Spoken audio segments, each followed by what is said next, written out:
I said, put the bunny back in the box. Why couldn't you put the bunny back in the box? Hello and welcome to Trading Movies. I'm Junaid. And I'm Omar. And in today's episode, we're going to be talking about Con Air. But before we get into that, Omar, what did you watch this weekend? This weekend, I started a much recommended show to me by multiple people, including you. And what show is that? And that is Severance, the Apple TV original. And what'd you think? And I've seen 2 episodes, and I gotta say, right off the bat, man, it's a gripping show. Isn't it? So first of all, do you know the background? Do you know who directed, produced it? Ben Stiller directed it, exactly, which I had no idea. Yeah, so I'm very impressed. He's amazing. So he had another show called Escape from Dannemora. It was about a prison escape. Okay, brilliant show as well. But yeah, he's really good at this, and you can tell because he's been in the film industry his whole life, right? Since he was a kid. But so you enjoyed it? Oh, I love it. I'm eager to keep watching. And what did you think of the whole concept of being severed? I thought it's really cool. Now, I did notice one thing in the first episode. What's that? And if anyone hasn't seen Severance yet, maybe don't listen. Maybe next 30 seconds. Next 30 seconds. Maybe don't listen to this. But in the first episode, you notice how he's brought into the office, and they're telling him that Petey's fired, and he's taking over as over his position, and then he does the whole severance stuff with Helly, and that doesn't really go so well. And he kind of gets in trouble with his boss, Miss what's her name? Patricia Arquette, whatever. Yeah. So and his boss in the office, while kind of scolding him, quotes her mom. Yeah. Okay, she quotes her mom, and I noticed that. I was like, she just quoted her mom, and you're not supposed to have any of those memories. Yeah. When you're severed. And then later in the episode, at the end of the first episode, you find out that she's also Mrs. Segwig, who's his neighbor. And when they first reveal that at the end of the episode, she again quotes her mom to him. So obviously don't tell me anything. Keep watching. But my go-to right now is that's clear. That I think it's clear she's not severed. She's unsevered. Keep watching. That's all I can say. So what I really enjoy about coming back to shows like this is you can go on Reddit and see the episode by episode threads and the theories that people have at a point in time in the show. So when the first episode aired, you can see all of the theories that people have, and then you can see them develop episode 2, episode 3, episode 4. Yeah. And I love doing that because I have the same ideas, but I don't want to go and get spoiled. Yeah. So I just go on the episode threads to see what other ideas people have. Yeah. And that show, the theories are going to keep coming. Yeah. Trust me. But see, the other question I had, and you probably can't answer this, but this is a question I had about after watching the first 2 episodes. Is that how do the two of them, Mrs. Segwig and him, in their Audis, do they not realize that they work together, that they work at the same place in Lumen, that's severed Lumen? They don't. And I'm confused about how. If they're neighbors and they speak to each other, doesn't it come up where do you work? Because they know where they work, they just don't know what they do when they get there. Yeah, but it's kind of like you work at Apple or you work at Rogers. It's a huge corporation. Yeah, but they both work in very But you don't know that they're telling them exactly where they work, in which department. Which is true, right? Although some of Mark's friends and close one, they know that he works in the severed department. Yeah. So maybe they do know, but they're not aware of that they interact. It's been a while since I watched the show, or because I have a theory that she's unsevered. Maybe that not. She's making a conscious decision to make sure he does not know. Maybe not. I'm sure we'll talk about this next week after you finish the season. So that last weekend I watched Poker Face, The Last of Us, just weekly watches. Last of Us, interestingly, continues its climb up the ratings. I got more viewers than it did the previous week. Yeah, that's pretty rare. It's continuing to climb up. I thought episode 3 was amazing. Yeah, so good. Yeah. Oh my god. Yeah, it's a movie. It's not even. It was a movie. It was a movie. You can you don't have to watch any other episodes of the show. You can just watch that, and it's its own hour of television. Yeah, and you're good. I watched Knock at the Cabin, obviously with you. We will have a podcast review of that up shortly. And then I've been sick the last couple of days. You can probably tell from my voice. And I've been watching Superstore while rewatching it. I don't know if you've ever seen that show. It's like a workplace sitcom. I've seen almost all of it. It's so great. It's a fun watch. I love that show. It's really, really great to just throw it on in the background as you're moping around in bed drinking Gatorade. It was a great low low stakes watch this week while I was sick. So if you haven't seen it, we recommend it. It's on Netflix and I think Prime, anywhere else. It's on Netflix for sure. Yeah. But turning to the box office this weekend, so we had James Cameron finally got knocked off his perch. Omar. I don't After know what 12 weeks? Yeah, I don't know what to say. So number one coming in. Number one is Knock at the Cabin, M. Night Shyamalan's movie. Made 14 million. We were one of those tickets, Omar. We did go to see that movie. Number two is 80 for Brady. Do you know what this movie's about? I've heard of it. I haven't seen a trailer or anything. It's about a group of 80-year-old women who are celebrating one of their friends' 80th birthday party at the Super Bowl, the last Super Bowl that Tom Brady won. And I believe it's his talent agency that's producing the movie. Okay. And all that. So he's in the movie, so are other teammates. Blah, blah, did blah. well. 12.7 million last week. Yeah. And then Avatar came in third with 11.3 mil. So still making 11.3 mil a week, which is insane. So I think we said it's gross 2.177 billion worldwide. Exactly. So will he get to make Avatar 3? I don't know. It's questionable. You know? I don't know. Yeah. They actually did announce one thing, interestingly. The leader of the Ash people. So they released, do you know who that's going to be? Who? Okay, this is a very deep cut. You're probably not going to remember this lady. But Robb Stark, the guy John Madden, he plays Robb Stark in Game of Thrones. His wife in that show, the woman that he marries, is going to be the leader of the Ash lady. Yeah, she's going to be the Ash person. Interesting. Yeah. I can't remember her name. She has a very interesting name. She had an interesting name in the show. I just remember I thought she was really pretty. Yeah, she was very pretty. Yeah. I can't remember her name. It escapes me right now. And I had it written down and I just can't remember it. Fourth, Puss in Boots, The Last Wish, 7.8 million. Still up there, man. I gotta watch this movie. I've heard it's amazing. And then number 5 is the BTS film, which I did not know it existed, but it made $5 million, which honestly, it's new. I thought it would have made more. Come on, BTS heads. We're all come on. I thought you guys were huge fans. Yeah, true. 5.1 mil. What is this? It's not much at all. Yeah, it's a chump change. I mean, it just barely. Sure, it makes it into the top 5 or whatever of the. Yeah, but that's because box office are depressed right now. Yeah. Anyways, but hoping to not depress it this weekend. Some would say hoping to erect it this weekend.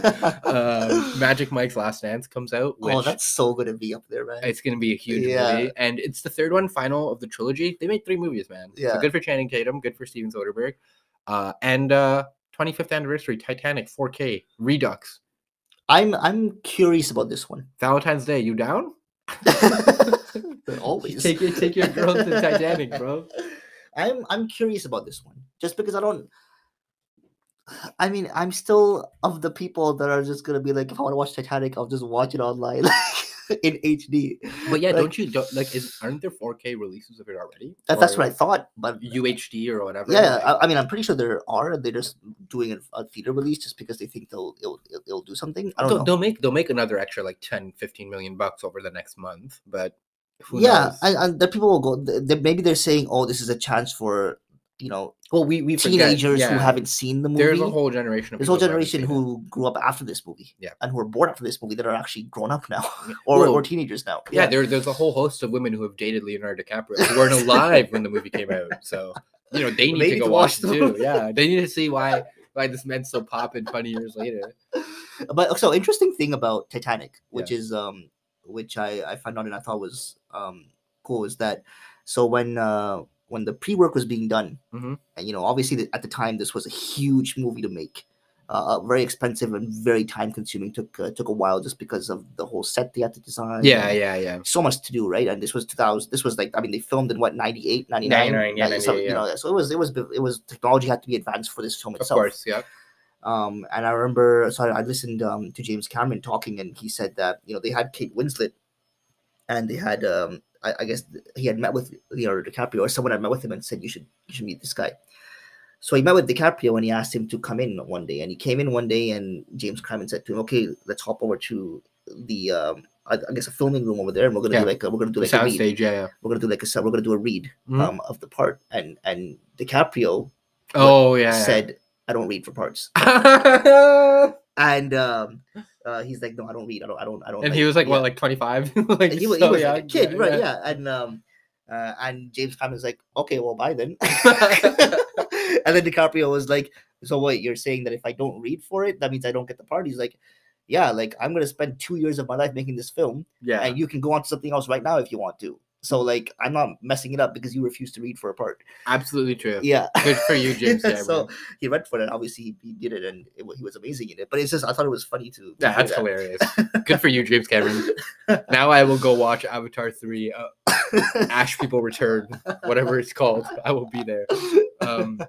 Yeah, no, so that Magic Mike and Titanic are probably the two biggest things that are coming out this weekend. And then, like we alluded to, Ant-Man is coming out later this month. Ant-Man is coming. That'll be the big one. No new trailers that I noticed this week, but some interesting news. Have you watched the original Gladiator? Oh, yes. So did you hear that Gladiator 2 is going to come out in 2 years?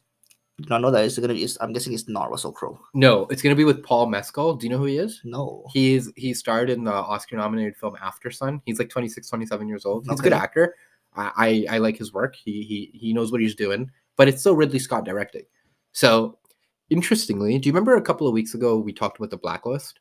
Yes. About like of all the scripts? So, this script didn't necessarily make the blacklist, but it was bumbling around Hollywood. And it was the Gladiator 2 script. And it involved the original Maximus fighting his way through hell.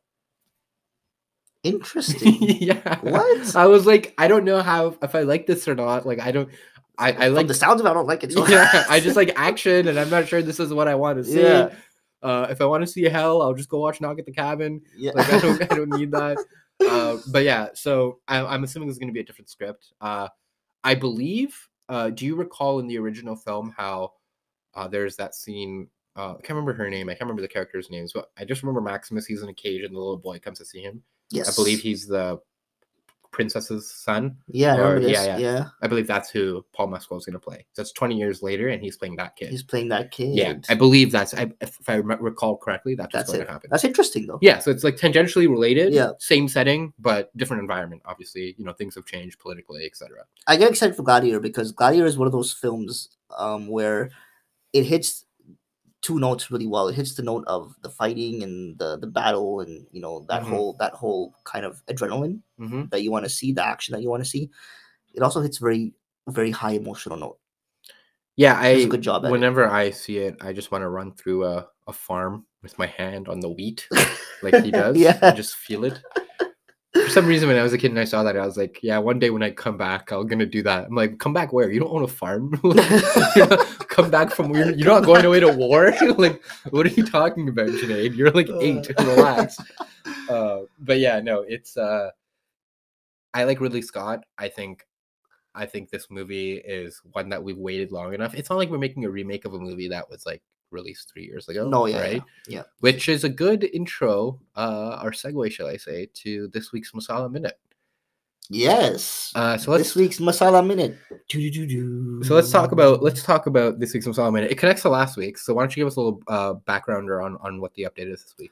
So for anyone who listened last week, a new movie which is starring Karthik Aryan and Kriti Sanon called Shehzada was scheduled to release last week, and we found out that they delayed the release out of respect for Shah Rukh Khan, out of respect for Pathan. Out of respect for him, to give him a run at the box office still, because obviously Pathan was blowing up at the box office. And we made a little fun about that just because we thought, yeah, they're saying that, but obviously they don't want to, they don't want to come out at this time when it seems like their movie's not going to do that well compared to Pathan. But developments have come, and we understand that they wanted to film another song before the release, and this is a song that's a remake of a very popular Salman Khan song called Character Dila. How old is this song? Oh, I don't even remember how old this song is. It's not very old though, is it? It's not 1992. No, it's what is it, like 2012? Character Dila's song is from which movie? I all I know is I have seen videos of this dance move, and it looks ridiculously dumb. And I don't understand how people are making a tribute to this song. It's from Ready, which is like a bad dance move. Like, yeah. I could understand if it was like a good dance move, but yeah, it's what, a decade old? 2011, yes. So just 12 years, 13 years. Yeah. I think you need at least 15. The rule of thumb in history is it's not considered history until it's 20 years old. you should wait that long before you remake something or you do an homage like that. Yeah, for anyone who follows Bollywood, if you'll notice right now, very recently, Akshay Kumar did a remake of his very famous song with Saif Ali Khan, which was that song "Tu Khiladi Main Naari," which is a late '90s song. That's it's a fine. 90s song. That's fine. Yeah, I'll and allow it. that's all over like TikTok right now. It's very popular. So that's I understand that. Yeah, this is 2011, so it's a little bit weird that it's already being remade. But okay, but this comes into my theory where I don't necessarily believe that this song was pre-planned. No, it's completely not pre-planned. It's not man. pre-planned, They, yeah. they. I'm willing to bet. Okay, when Yeah. the remix of the song comes out, it's just going to be a changed instrumental. All of the audio is going to be the same besides the background music. Yeah, And then they just shot a music video, which they've proven they can do that in 2 weeks, 2.5 weeks. exactly. Okay, so they just did that, and now they have an excuse and / more promo material to push their movie. To push the movie. And their movie is probably not going to obviously do as well as Pathan, because nothing's going to do as well as Pathan this year. Yeah. And now they can save a little face and say, "Oh look, Salman Khan, we honored you." Yeah, it's also it's I don't want to. It seems like it's a bit of a coincidence that they decide to make a Salman Khan remake song, like use his song as remake to bring even more people to the movies potentially because it's his song they're remaking. Yeah, but even if you consider that, so if it's just a song they've made for promotional purposes, that means this is like the song is just going to be at the end credits, right? So it's not even anything related to the plot or anything, no obviously. Way. Yeah. So I haven't heard about this movie till last week when I learned that he was postponing the movie. Yeah. Which is probably bad for him, but whatever. Yeah. So do you know what the movie's about? No, I saw the trailer a while ago. I can't remember what the main story was, but it's kind of a little bit of there's always going to be a bit of a love story aspect to it with him and Kriti Sanon in there, and the exact story I'm not 100% sure what it is, but it's definitely not like the new song is definitely not anything that's going to bring anything to this movie in terms of story or anything. It's literally going to be in the end credits. And that's it. Well, it's a bit silly, to be honest. It's a business decision, man. Yeah, They just didn't want to burn out the amount of time they had as like the movie that came out. Because I don't think anyone wants to compete with Shah Rukh Khan. Obviously, it's not just this guy. Yeah, exactly. And they should have known that beforehand when they decided to release their movie a week after Pathan came out. Yeah, I mean, even they knew this was happening. Yeah, even if it was going to be a flop, like you just bake in 2 weeks. Give yourself some breathing room. You don't want to be right after Shah Rukh Khan. Pathan's release has been set for a while. Yeah. So they made this decision consciously when knowing that this movie's coming, that Pathan's coming out, and I guess they thought that Pathan's gonna do fine for a week and then it's gonna just die down and it's gonna be a regular movie. But I guess it just blew up, so they kind of got scared. Yeah, I don't see the point. Could you imagine them doing this in Hollywood? No. What would the equivalent be? Well, the equivalent would be if anyone. Like I would understand if Babylon decided to because postpone because of Avatar. They absolutely do push dates, and they push like months, even years, even. Sometimes it's because of CGI is not ready. Sometimes it's because reshoot. Sometimes it's because all the notes they're getting back are negative from people, so they need to like rejig the movie. But they admit it. They say this is the reason. They don't just lie. Yeah. Say, oh, we just wanted to record a new song. Yeah. See, postponing the film is not the worst idea, just because you want to get the most profit out of everything. No, but be honest with the consumers. They know what you're doing. Yeah, just and maybe that was the thing of we want to respect SRK and stuff, but we know why you did it. Yeah. So, anyways, moving on to this week's movie. This week I assigned Omar the film, the 1997 classic Con Air. So let's go through some of the general information and then we'll get into it. I just want to preface this by saying, we went to see Pathan together and we're like, that's over the top action and stuff. And I just watched Con Air now. And it is exceptionally, I think there's like 2 distinct moments where there's just like explosions for no reason. But so yeah, this movie, like I mentioned, June 6, 1997. So it was a summer blockbuster. Both of us were around 2-3 years old. Yeah. Budget 75 mil, came back with a cool 224 million. Runtime 115 minutes. Main actors: Nicolas Cage, John Cusack, John Malkovich, Steve Buscemi, Ving Rhames, Colm Meaney. So pretty big cast. Director Simon West, previously in Lara Croft Tomb Raider, The Mechanic, Expendables 2, and fun fact, he directed the Never Gonna Give You Up music video for Rick Astley. So if you've ever been Rickrolled online, it's to his music video. Yeah. No way. Kind of a huge deal, right? Wow. That and Con Air. You That's can a go huge deal, Yeah, you man. can go to bed. Like you don't need to do anything else. That song's hilarious. Yeah, and the score by Mark Brancina, Trevor Rabin. Quick plot. There's a group of prisoners who are being moved to a new penitentiary that is supposed to be for, only the worst of the worst, and they're getting moved on a plane called the Jailbird. Part of this group of prisoners being moved is Nick Cage, whose character is in jail for manslaughter, and he is now on parole, and he is being let out on his daughter's birthday. And they're all on this plane, and lo and behold, the plane gets hijacked by the cons. Yeah. Omar, what did you think of this movie? Oh man. Okay. Once again, I want to preface this by saying that I went into this movie having two things in mind. I'm not a Nicolas Cage guy. Just because I think he's quite the monotone actor.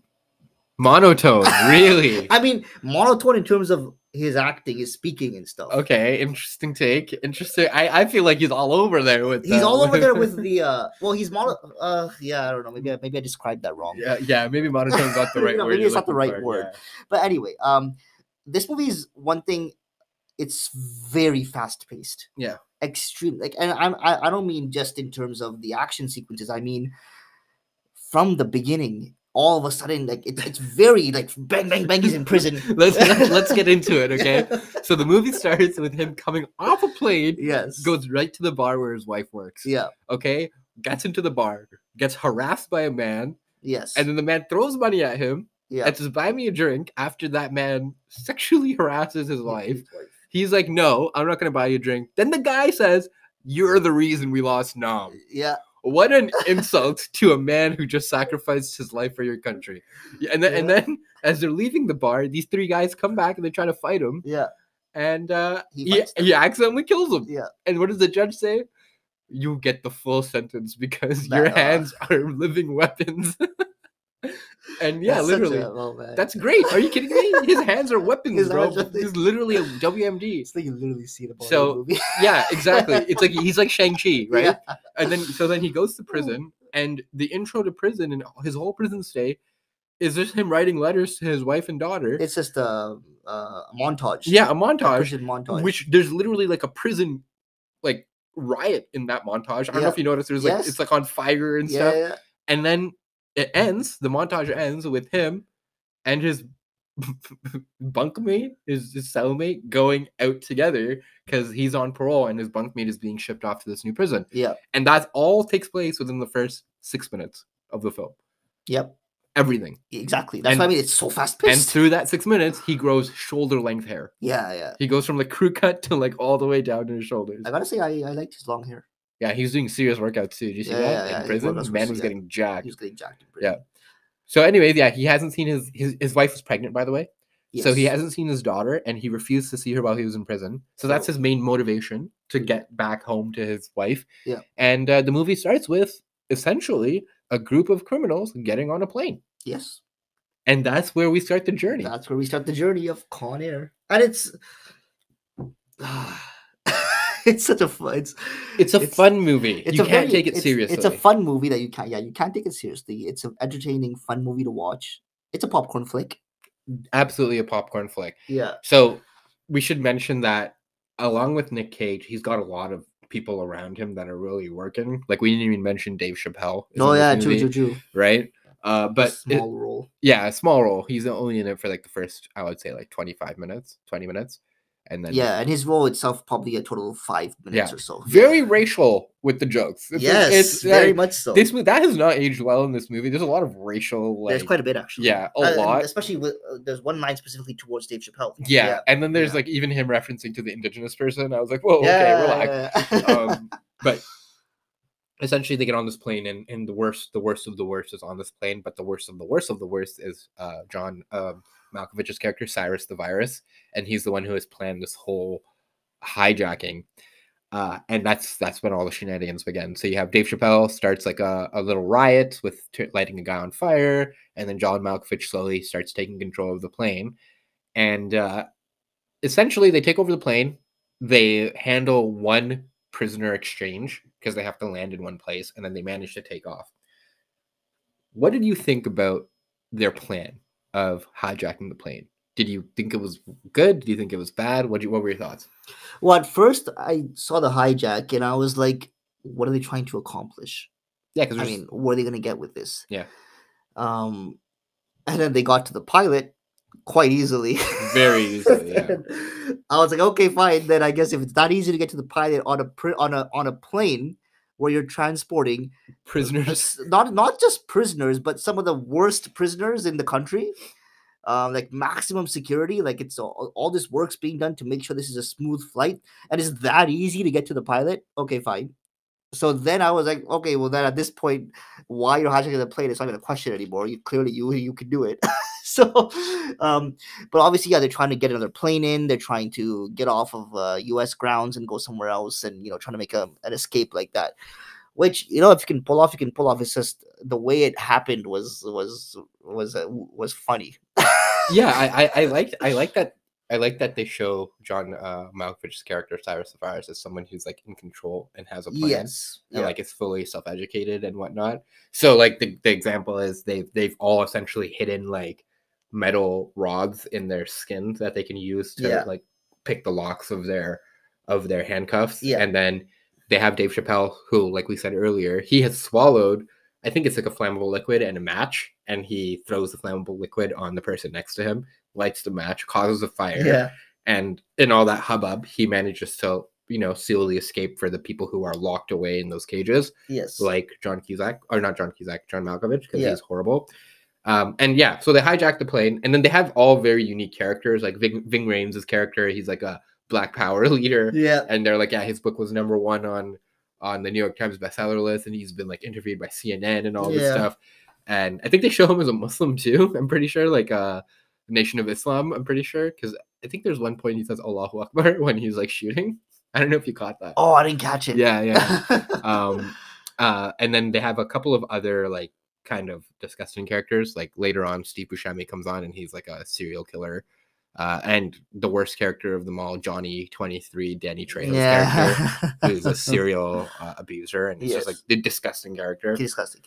But the primary motivation in this movie is, we mentioned that the plane lands, and 6 people have to be removed from the plane so that the new passengers can come on. This is all part of their flight plan already.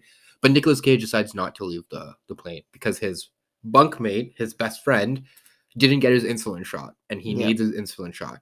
And the female guard is stuck on the plane, and he's worried that she will be assaulted by these prisoners. So this man, one in particular, Danny Trejo's character. Yes. Screw that guy. We'll get back to him later. And that is his impetus for staying on the plane, even when he has a choice not to. Yeah. But throughout the whole movie, you see him as this good guy, because even when they land the first time, he puts the security recording in his chest, and he lets the officer go. And then that's how they find out that the plane is hijacked, because they find the recording device in his clothes. Yep. All of that to say, the movie really takes off, in my opinion, when the plane gets grounded. Yes.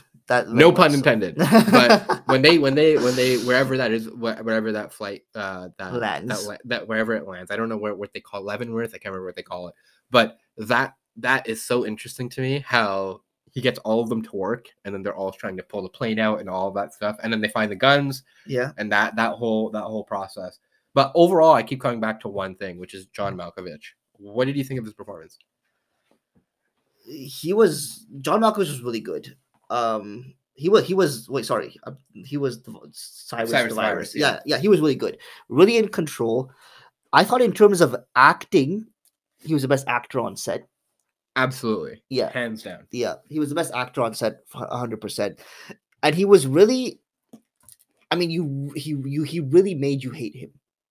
Like, watching the movie, I was like, man, I hate this guy. He's so like, he made you hate him, but he also didn't go full like not Machiavelli, but full like classic hero or classic villain, where he's like, I'm just gonna kill everyone, I'm gonna assault everyone, whatever, I don't care. He clearly thought his decisions out.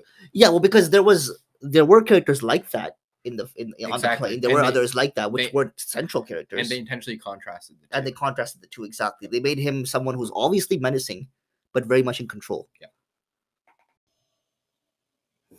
Yeah, so he's like you said, he's very much in control, and I think that is almost harder to do than to be someone who's radically out of control and can just kind of be crazy the whole time. He stays on a fine line. He never goes over the edge and completely insane. Exactly. Yeah. He understands the decisions he's making. He'll hold back on doing certain things because it's all about getting to the end goal. Yeah, like there's Yeah. the scene when they crash land and they're trying to get the plane back up, and Nicolas Cage's character, Cameron Poe, he convinces him not to kill those guards. Exactly. Because he's like, this is our only leverage, right? Yeah. And it shows you a character who, this is actually kind of clever, like well-written thing, that when presented with a good argument and a good idea, he doesn't say no to it.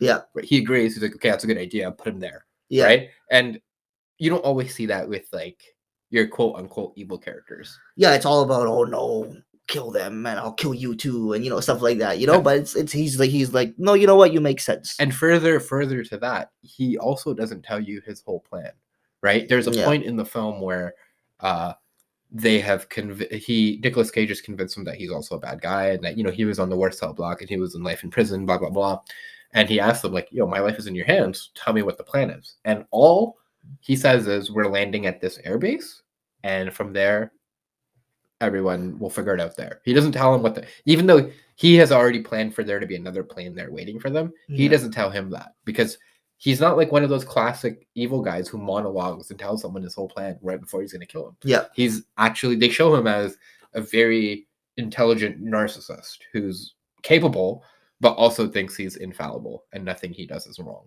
Yeah, exactly. So yeah, I thought he played his character really well. And he kept you kind of like on your toes with him. It was a good performance. The best performance of the film in terms of acting. So in contrast to that, let's talk about the elephant in the room. What did you think about Nicolas Cage? Okay, here's what I thought about Nicolas Cage. Okay, the movie started off and I was like, oh, I don't like his acting. And we get onto the plane and still I was like, his accent is unreal. His accent, yeah. I'm going home, baby. Oh, I'm going home. There was that one in the prison when he's and he's hugging him. I'm going home. And the whole movie he calls him son. Come on, son. Even sometimes he'll like, even if at the end of the movie, because we know this guy gets shot. Yeah. So at the end of the movie, he's getting pulled into the ambulance. I'll see you in the hospital, son. I'll check you out in the hospital, son. It's exact. Those are exact. I'll check you out in the hospital, son. That's so funny. It's like a teenager trying to be cool or something. I know, but his accent is so out there in this movie, man. It's really it's insane. Some of his line reading, and it goes like up and down. Yeah, throughout the movie. Sometimes you really notice it. Sometimes you don't notice it as much. It's I mean, you always notice it, but sometimes it's like really out there. Yeah, and overall though, I thought from a physical acting perspective, apparently he did all of his own stunts on this movie. Yeah, it's impressive. His body is impressive. He's impressive physically. Like even some of the kicks and stuff, it's impressive what he's doing. I think he hits the comedy notes when he needs to. I don't know if that's supposed to be written as comedy or not, but let's.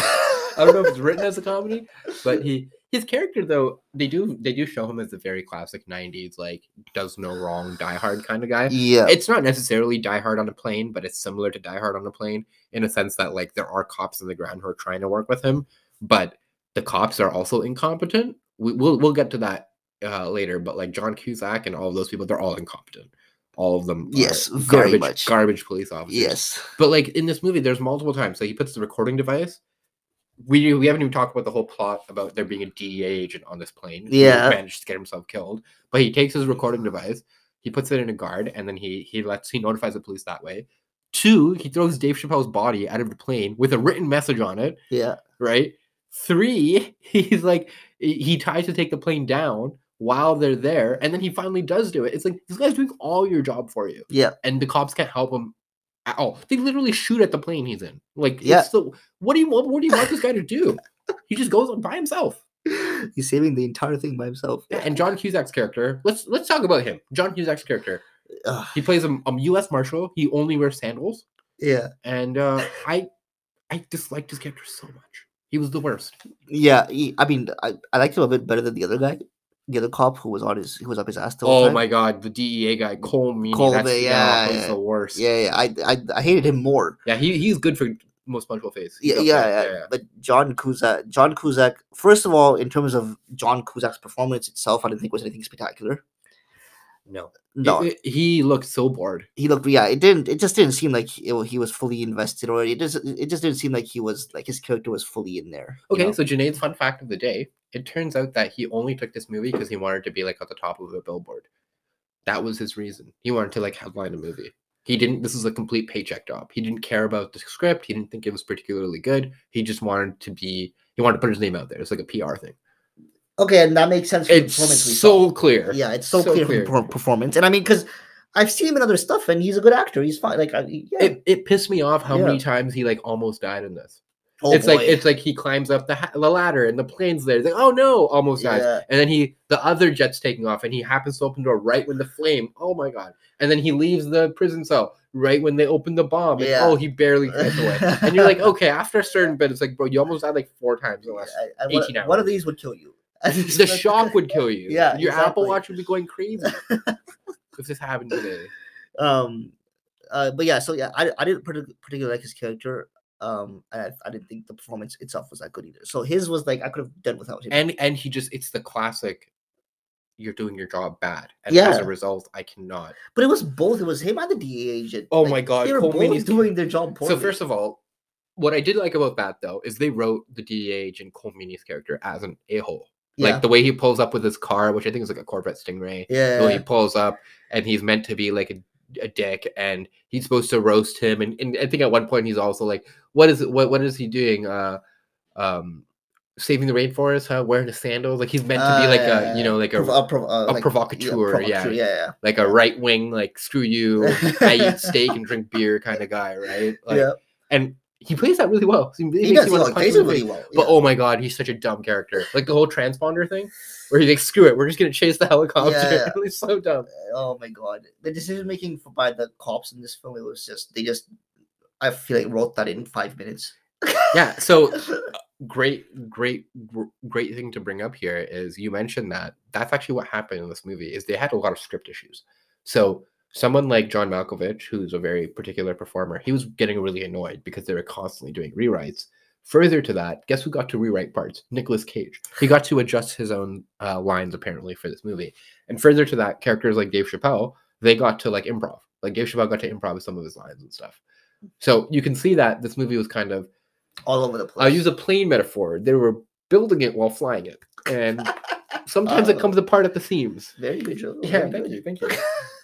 Yeah, sometimes it comes apart at the seams, but overall, I'm not gonna lie. If you come into this movie expecting like a film like The Departed, you're gonna be disappointed. Of course. But if you come in just looking for a basic action movie, right, with a lot of guns and a lot of kicking and punching, and obviously a lot of suspended like disbelief, this is great. Yeah, it's I think it has everything you need. Exactly. Enough explosions, including the end where it just drags on for like 10 minutes too long. Yeah. It's great.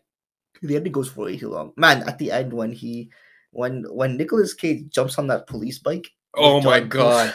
When him and John Cusack do it together and you're like, nah, please end this. I was like, no, man, you can't be doing this right now. You're not a cop. Go to your family, bro. Okay. This is actually hilarious. This is one of my thoughts when I was watching this movie. If you rewatch this movie, every vehicle that they use in this movie has the keys already in the ignition.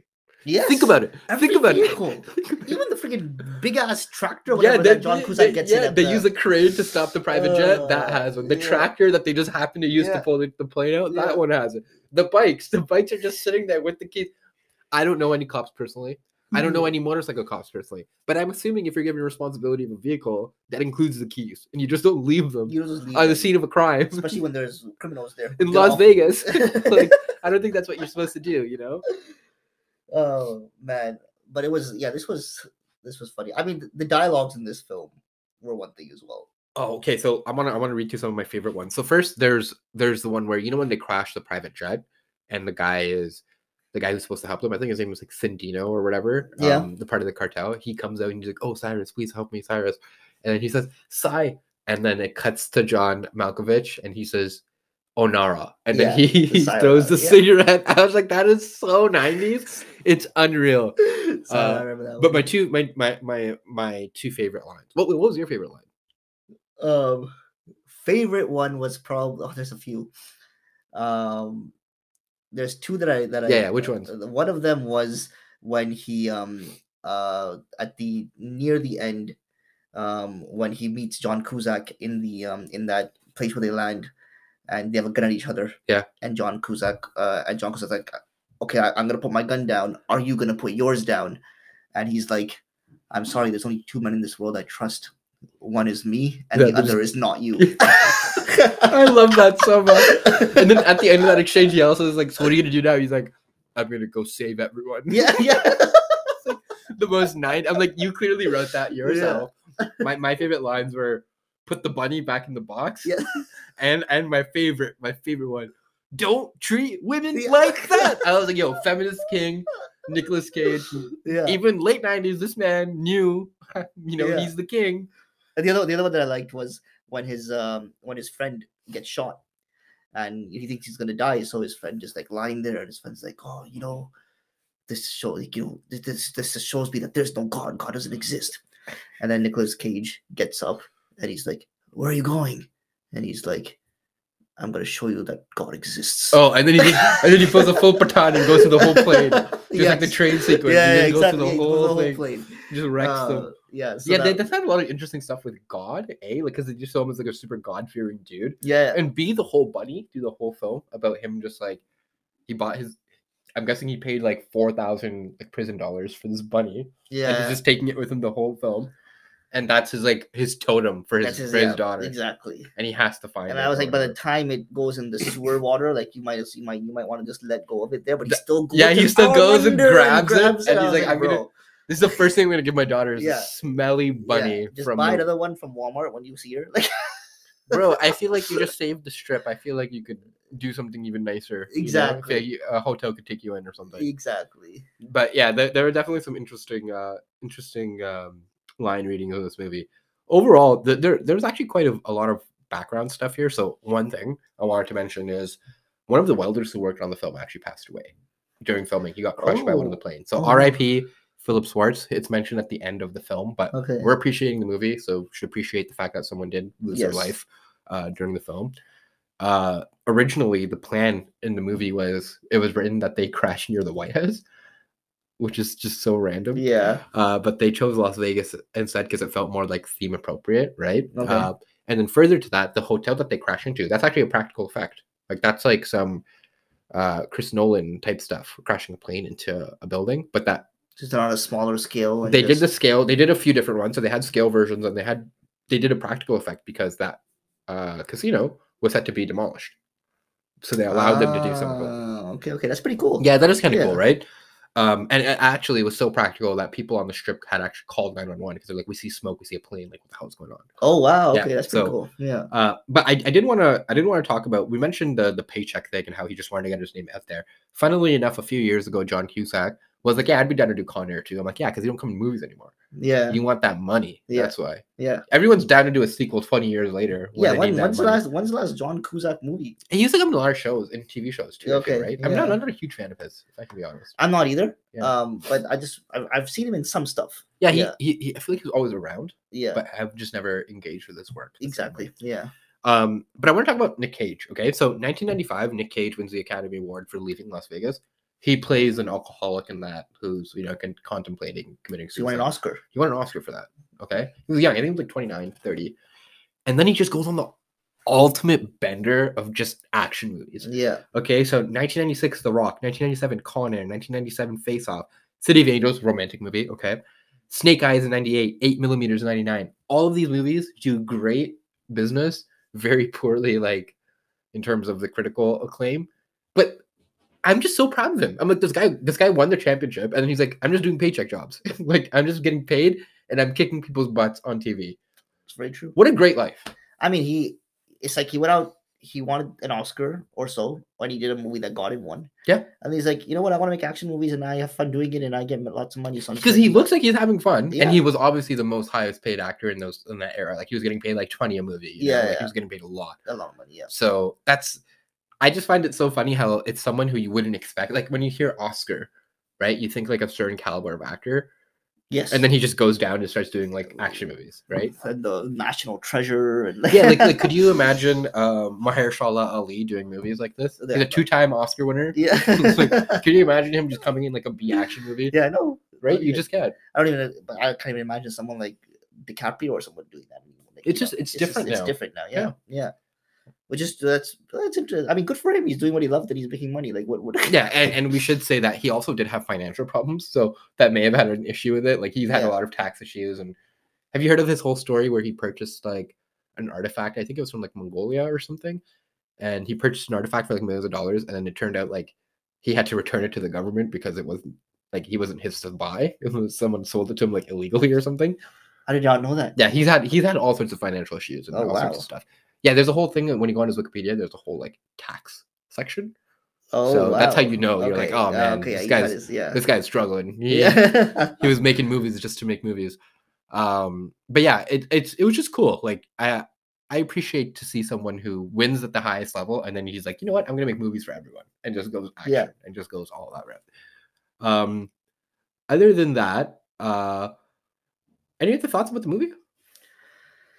No, it's that's pretty much sums it up, honestly. A movie with some great one-liners, some fun action sequences, a lot of explosions. It's just a fun watch, popcorn flick. Yeah, I thought like I said, I really enjoyed the whole idea of his hands being like lethal weapons, and that's why they have to give him a full run in prison. I think more movies should do that. Yeah. I think that's a why is there not a woman action star whose hands are lethal weapons? Lethal weapons. Come on, that's just like a great premise to just show why your character can beat the crap out of anyone. Yeah, you're just a lethal weapon, and they did do that in this movie. It's interesting because he does beat up a lot of people. Like there's that whole sequence underneath the plane where he beats up someone. I thought that was interesting because they're kind of crouching. They're like in the crawl space, and then he beats the guy up and he kills him. Do you know the scene I'm talking about? Yes. Yeah. I can't remember seeing that in a movie before. True. I was thinking about this on my way here. I can't think of a movie where there's 2 plane crashes involving the same plane in one movie. Again, true. I can't think of one. Right? Like I can't. Maybe like I can't. It's been a long time since I've seen Around the World in 80 Days, but maybe like in that movie. But in this movie, they literally crash the same plane twice. Twice, true. And good on them for like the engineering know-how. Like a group of felons. I think this is a broader indictment on us as a society that this many smart individuals were in prison. Like we should be putting these men to work. Like this man is thinking of complicated plans to escape with the same plane. Yeah, like Cyrus the Virus, pretty good project manager. Like he knows what he's doing. He's delegating. He has a new talent in Cameron Poe. He doesn't know who he has exactly, and then he's like, oh, "I'm going to use you." Like that's he knows how to develop his talent. Yeah, he's a good coach. Yeah. In a different world, he would have been working at Facebook. Would have been the reason we have VR today. But nope, in prison. In prison. Yeah. So yeah, they have talked. I think there's been some discussion about a potential Con Air 2.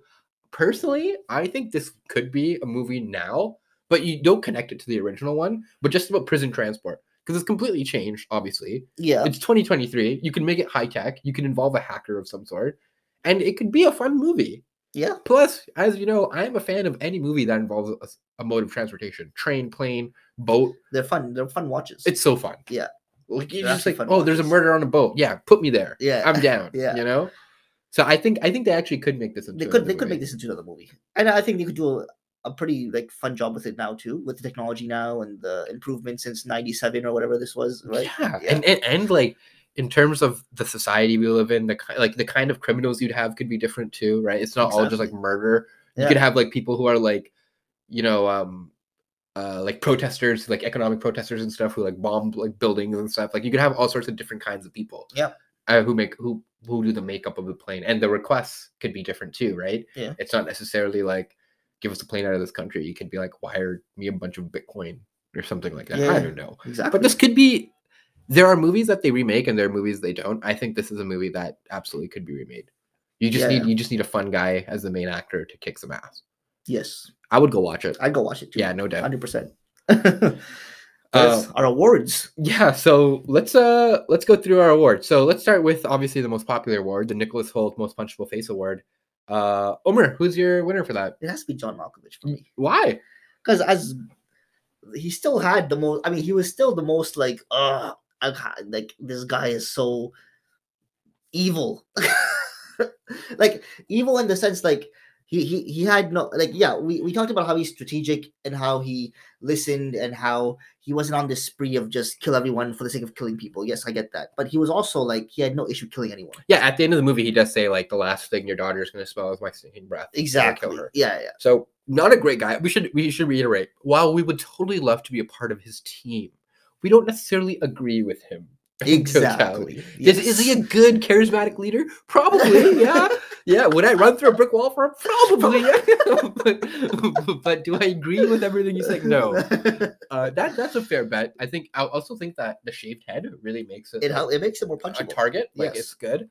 For me personally, I chose two. I chose Cole Meany, the cop whose car gets destroyed. Yeah. That's such a 90s thing. We didn't talk about it, but like his whole car being a character in the movie and then it getting destroyed is such a classic 90s thing. They're like, we just need to destroy a car. How do we do that? Also, we never spoke about how once the plane takes off again after the first landing, the rope from it grabs onto the car and the car takes off with it. Yeah. That was something. They're like, we're holding extra weight, but a car is fine. A car is totally fine. They can take off. And even Nick Cage says that in the movie. He's like, if I would have told you. Yeah. This would have been weird a day ago, but not today. It's like such a random line. And then my other one was, in terms of the most punchable face, was Danny Trejo, but I'll talk about him a little bit more as well. Okay, best sequence. What was your best sequence? The car sequence. When the car goes on there's a couple, but the two that really did it for me was the car when the car takes off with the plane. Yeah. And at the end when he gets on the police bike with John and goes after the fire truck. And he's like dodging. God. He's dodging people through, going through the strip. I had a lot of fun watching both those sequences. Oh my god! So those are mine. That was so funny. Yeah. For me personally, it was when he finds the syringe in the desert, and that's right when the fight started. So he has to run through and just like explode. It's a complete Bollywood movie. Yeah. It's a full Bollywood movie, and he even tells that old man, he's like, "Don't worry, I'll take care of this." And then he just runs through everything. He gets the syringe with the insulin, and then he saves Baby O, only for him to get shot like 2 minutes later. And then the second sequence, it's that sequence that then leads to him going into the plane and beating up Danny Trejo. Yes. Right? Because it's like two sequences combined. And that's where my favorite line comes in, which is, "Don't treat women that way." Yep. Which is just a fantastic line. Most efficient Steph Curry award. This is for the character who did the most in the least screen time. Who was yours? I give it to Baby O, which is played by Mickel Williamson, yeah, who was his best friend, best friend on the plane. The reason I gave it to him was because limited screen time, but he was the only one on that plane who was not like someone I hated. It was between him and the guard. And the guard, exactly. But he just made, I think, more of an impact. The guard just pretty much stood there cuffed and like was saved from being assaulted a couple of times. But he had some, and the other reason I gave it to him was because I thought it was one of the sequences of the movie actually where he's like almost dying because he hasn't had his insulin shot. Yeah. And he's like, the other guy, that guy's going to assault her, and he's trying to save, but he can't even move.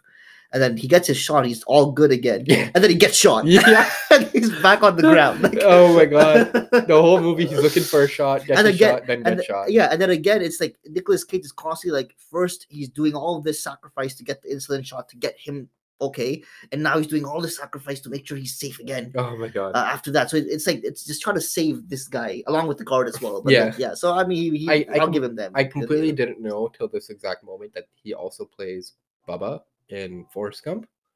Yeah. And it's like kind of the same accent. It's kind of funny, right? Yeah. I totally didn't recognize that. That's a fair point. I'll give it that. He is the most efficient. I would give it to Johnny 23, aka Danny Trejo. I give him the most efficient because in the least amount of time, he makes you hate him the most. He's the worst character. I think he has like 10 lines. Yeah. I hate him so much. I wanted to kill him right off the top. And I was glad that he got what he deserved. Yes. Good for him. Yeah, very much. Oh, 100%. But but most of it in terms of he makes you hate him with very limited screen. Oh my god. He doesn't have that many lines. Yeah. He has only a few, and then he has that one part where he climbs up to the top and he's like, "They're coming." And then he gets beat up. Yeah, I did not enjoy his character. And if they were to make this in 2023 with Omar and Junaid as executive producers, there would not be a character who prides himself in how many people he's assaulted. Exactly. We'd write that out. Yes. Yeah, we don't like that. Okay, and last but not least, the MVP. Who's your MVP of the film? Okay, I'm gonna give it to Nicolas Cage. And I have one specific moment where I realized I'm giving it to Nicolas Cage. Why is that? I was contemplating whether I was going to give him this award for this film. And then we get to the scene where he's walking through the plane after saying, I'm going to make you believe that there's God or whatever, right? Yeah. And he's walking towards an anger and he gets shot on the arm and doesn't even flinch. He just keeps going. And punches the guy. Yeah, that's just movie magic, man. And I was like, you know what? Fine. Yeah, that's just what happens. You're just gonna become indestructible. You take the MVP. As soon as you win an Academy Award, you cannot die on film. It's just not possible. You sign a contract with the Illuminati and you don't die on film. Yeah, that whole sequence is like it's actually like ripped out of a Bollywood movie. Yeah.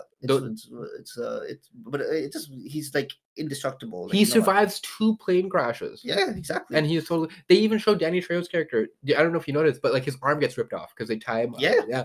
He dies. But this guy, he's fine. Completely fine. Yeah. Just a classic regular Army Ranger. Yeah. Every Army Ranger is like this. So watch out because America has like 100,000 of them. That's why all their arms are lethal weapons. Yeah, exactly. You know how many lethal weapons there are just hanging around on bars and stuff, like around America? There's lethal weapons everywhere. Oh, man. But yeah, he deserves the MVP for this one. And considering that he's done his own stunts and all that kind of stuff. Yeah, I would say overall, watch this movie if you have Disney Plus. I wouldn't recommend you go out of your way to rent it like others have done on this podcast. It's available for free. Watch it. I honestly think that you'll have a good time, particularly if you enjoy like 90s action movies like we do. And if you enjoy great dialogue as written and performed by Nicolas Cage. Yeah. Anything else to add, Omar? That's all. Well, for Con Air. Yeah, well, for Con Air, please like, subscribe, review our YouTube, Spotify, Apple Podcasts, and let us know what other movies you'd like to see on the podcast. But with that, Omar, I have to ask you, what's my homework for next week? Okay, so I had 2 options for you. Yep. And I was leaning towards one, then I started leaning towards the other. So my 2 options for you were the 2016 Denzel Washington, Viola Davis movie Fences, which is based off a play. Okay. Which was very critically acclaimed. The movie itself is very critically acclaimed. Came out to great reviews, especially praising the performance of both Denzel and Viola Davis. Okay. So it's a drama. And then my other option to you was Oblivion, which is a 2013 Tom Cruise futuristic film, set, I believe, on a different planet, but or set on Earth actually, but they had to. I'm kind of forgetting, but it's another fun watch. It has Morgan Freeman, Tom Cruise, so it's a fun watch. So which one was more poorly appreciated by critics? I think critics preferred Fences. I think Fences had the higher then rating. I will choose Oblivion because Fences, I can tell, is a movie that is on my list of films to watch. Yes. So it's still on my list, but I've never seen Oblivion. I'm going to try it because we haven't had a Tom Cruise movie. We haven't done Tom Cruise. Yeah, that's true. So let's talk about that. We'll appreciate some Tom Cruise. So for next week, if you want to follow along with us, Junaid's homework is the 2013 Tom Cruise film Oblivion, which I believe is available. It was available on Netflix for a while. I'm just going to double check for you guys if it's available on Netflix still. Otherwise, it may be on Amazon Prime. It's on Netflix. Yeah. It's on Netflix, guys. So yeah, watch it. And join us next week for our breakdown of Oblivion. Yeah, we appreciate you guys listening in to us, and have a great week. Sorry, boss, but there's only 2 men I trust. One of them's me, the other's not you.